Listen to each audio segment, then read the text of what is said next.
I got the idea from this study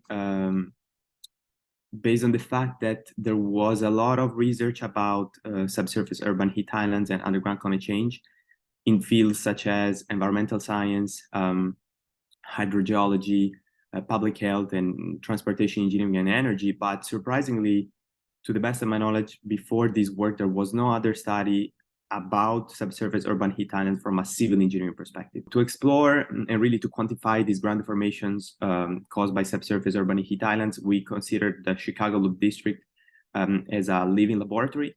We deployed more than 100 temperature sensors in underground and surface environments, although especially in underground environments such as building basements, parking garages, and tunnels that continuously reject heat in the underground. We monitored the heat rejected by these underground structures in the ground. And at the same time, we built a digital model, a computer model of the entire city district under consideration.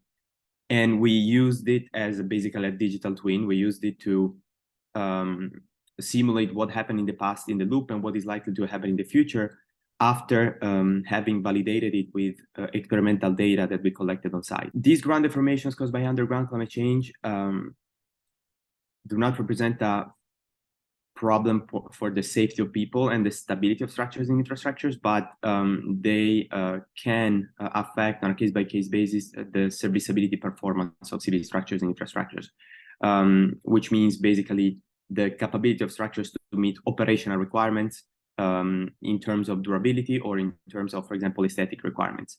The idea is that excessive ground deformations can cause unwanted average and differential settlements, tilting, and also cracking. And so phenomena such as cracking are unwanted because they facilitate corrosion in reinforced concrete structures, and so they affect the durability of civil structures and infrastructures. So again, the good news is that underground climate change does not threaten the safety of people, but it threatens the durability of the built world around us.